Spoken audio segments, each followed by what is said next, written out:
Select the horizontal type tool and type your text. Select dynamic text.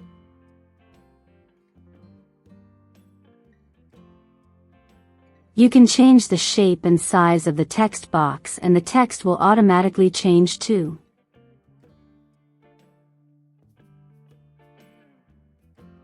And that's how you automatically align your text.